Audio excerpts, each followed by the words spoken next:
ഞാൻ പാടില്ലാത്ത ഒരു വിഡ്ഢിത്തം. നീല, ഒന്നിങ്ങോട്ട് നോക്കുക. ഞാൻ ആ മുഖം ഒന്ന് കാണട്ടെ. ഏതിരുട്ടിൽ വേണമെങ്കിലും വിളിച്ചോളൂ. പക്ഷേ ഈ കണ്ണെനിക്ക് കാണാമെങ്കിൽ ആ ഹൃദയം എനിക്കറിയാൻ പറ്റും. ഇന്ന് ഈ ദേഹത്ത് ജീവൻ തുടിക്കുന്നുണ്ടെങ്കിൽ അത് മരുന്നിന്റെയും മന്ത്രത്തിന്റെ അല്ല, ആ കുട്ടിയുടെ പ്രാർത്ഥനയുടെയും സാമീപ്യത്തിന്റെയും ഫല. എന്റെ മുഖത്ത് നോക്കി പറയൂ, നീലാണ്ടന് ഭാനുമതി ഇല്ലാതെ പൂർണ്ണതയുണ്ടോ?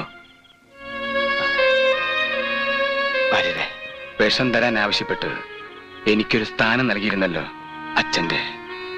ആ സ്ഥാനം സ്വീകരിച്ചിട്ട് പറയാ, ആ കുട്ടിയുടെ കണ്ണീർ തുടയ്ക്കണം. അവരുടെ നന്മയാണ് ആഗ്രഹിക്കുന്നുവെങ്കിൽ ചാവോളം അതിനെ നെഞ്ചിൽ ചേർത്ത് നിർത്തണം.